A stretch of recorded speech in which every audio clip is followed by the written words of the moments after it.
जहां तक नजर जाती है एक विशाल अदम्य जंगल फैला हुआ है। इसकी घनी पत्तियां, ऊंचे पेड़ों, मोटी लताओं और जंगली फूलदार पौधों की समृद्ध टेपेस्ट्री है। हवा नम पत्तियों की, मिट्टी की खुशबू और छिपे हुए जीवों की दूर से आती आवाज से भरी हुई है। ऊपर की घनी छतरी से सूरज की रोशनी छनकर आती है, जो जंगल के फर्श पर धब्बेदार छाया डालती है, जहां जमीन काई और पत्तियों से नरम होती है। ऐसा एक विशाल जंगली जंगल के मध्य में दो शक्तिशाली शेर, जिन्हें अकीरा और कुरो के नाम से जाना जाता है, अपने अपने क्षेत्रों पर शासन करते थे। अकीरा सवाना का शेर था, तेज और रणनीतिक, जबकि कुरो गहरे छायादार जंगलों से आया था, जो अत्यधिक ताकत और अदम्य क्रूरता का प्राणी था। दोनों ही क्रूर शासक थे।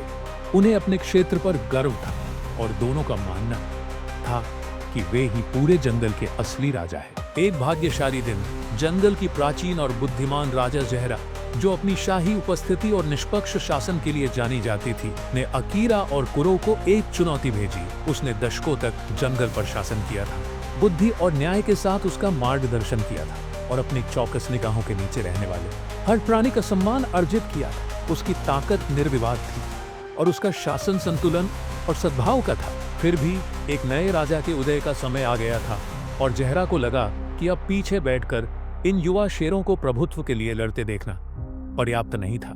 इसीलिए उसका मानना था कि जंगल को एक ऐसे राजा की जरूरत है जो नई दृष्टि लेकर आए, कोई ऐसा जो जंगल को एक नए युग में ले जा सके।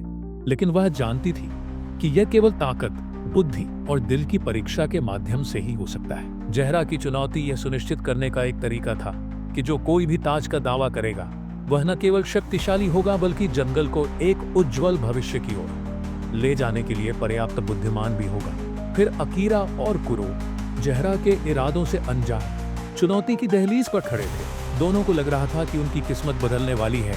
जंगल में होने वाले अपरिहार्य टकराव की प्रतीक्षा करते समय हवा में उत्सुकता की लहर दौड़ गई। एक ऐसा टकराव जो न केवल जंगल के भविष्य को बल्कि जहरा के शासन की विरासत को भी तय करेगा। फिर वन की राजा की पदवी के लिए लड़ाई जंगल के बीचों बीच ग्रेड हॉलों में होगी, जो एक ऐसा अखाड़ा है जो किसी भी चुनौती देने वाले की ताकत, बुद्धि और भावना का परीक्षण करने के लिए जाना जाता है। जैसे जैसे सूरज क्षितिज से नीचे डूबता गया, जंगल में सन्नाटा छा गया। जानवर दोनों टाइटन्स के टकराव को देखने के लिए इकट्ठा होने लगे और अकीरा सबसे पहले आया।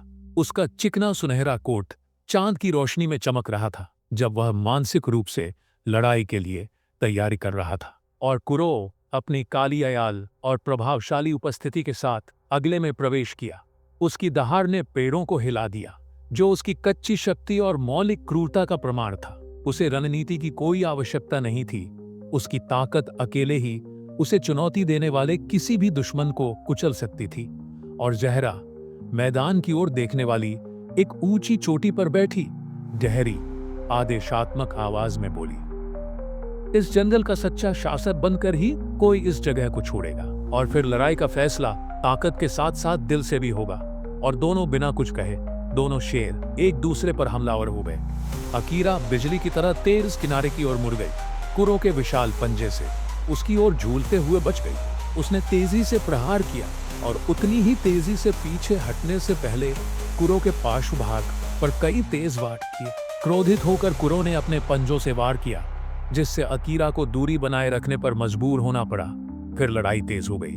कुरो की शक्ति के विरुद्ध अकीरा की चपलता। फिर अकीरा द्वारा किया गया प्रत्येक प्रहार विशाल जंगल के शेर को बमुश्किल विचलित करता प्रतीत हुआ, जबकि कुरो द्वारा किए गए प्रत्येक प्रहार से अकीरा की हड्डियां हिल गई। प्रत्येक दहाड़ और पंजों की टक्कर से जंगल कांप उठता था और अन्य जानवर आश्चर्यचकित होकर देखते रहते थे कि कौन विजयी होगा। और जैसे जैसे लड़ाई आगे बढ़ी, दोनों शेरों में थकावट के लक्षण देखने लगे। अकीरा की मांसपेशियों में दर्द हो रहा था, उसकी सांसें जोर जोर से आ रही थी। कुरो भी धीमा हो गया क्योंकि लड़ाई का भार उस पर आ गया। उसकी सहन शक्ति कम हो गई। इस क्षण में अकीरा को कुछ एहसास हुआ, अकेले ताकत से यह लड़ाई नहीं जीती जा सकती। यह दिल, लचीलापन और जंगल की रक्षा करने की इच्छा शक्ति थी जो सबसे ज्यादा मायने रखती थी। और नए दृढ़ संकल्प के साथ अकीरा अपने लाभ के लिए पेड़ों की छाया का उपयोग करते हुए आगे बढ़ा। उसने कुरो के पक्ष में अंतिम अच्छी तरह से हमला किया, जिससे बड़े शेर का संतुलन बिगड़ गया।